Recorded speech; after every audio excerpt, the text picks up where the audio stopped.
देवाला सर्वांनी वाटून घेतलंय. कुणाचा विठ्ठल, कुणाचा राम, कुणाचा कृष्ण, कुणाचा बुद्ध, कुणाचा महादेव, कुणाचा म्हसोबा, कुणाचा अजून कुणी, तर कुणाचा कुणीच नाही.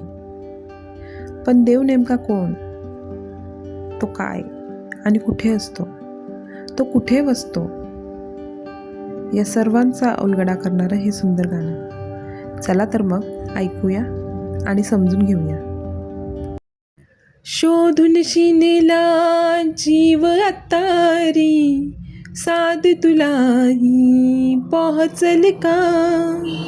दारोदारी हुडकल भारी, थांग तुझा कधी लागल का? श्याम मुरारी कुंज विहारी, तो श्रीहारी भेटल का? वाट मला त्या गाभाऱ्याची, आज कुणी तरी दावल का? बघ उघडून दार अंतरंगातला, देव घावले का? बघ उघडून दार अंतरंगातला, देव घावले का? बघ उघडून दार अंतरंगातला, देव घावले का? याचा अर्थ असा होतो की मी केव्हापासून देवाला शोधत आहे. शोधून शोधून माझा जीव पार थकून गेलाय आता.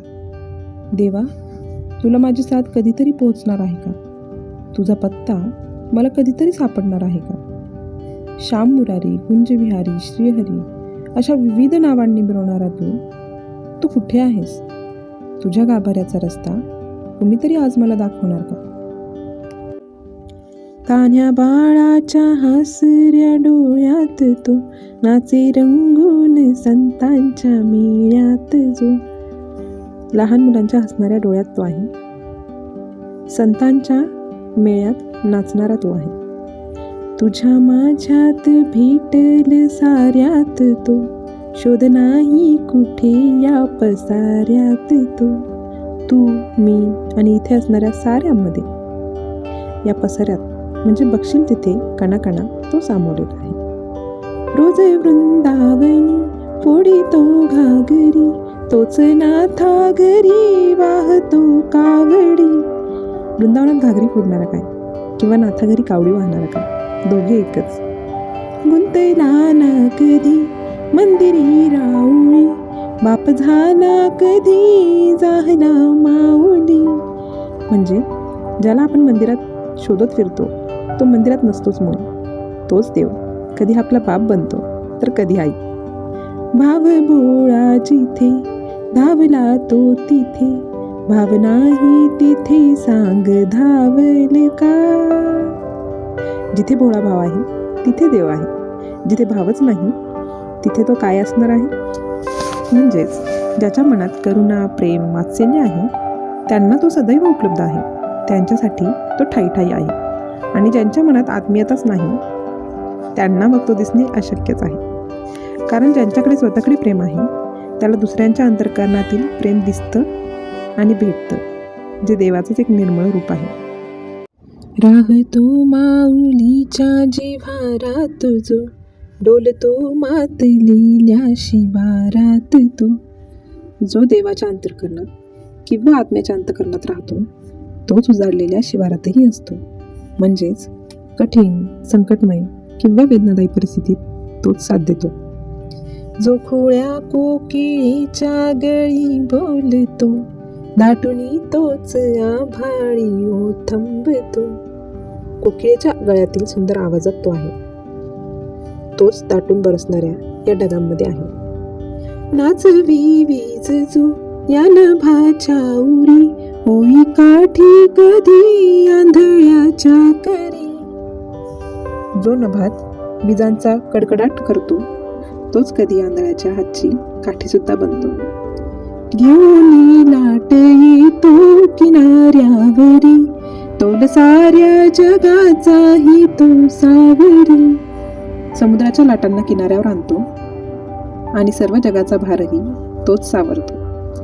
राहतो जो म्हणी या जगी जीवणी, एका पाषाणी तो सांग मावल का.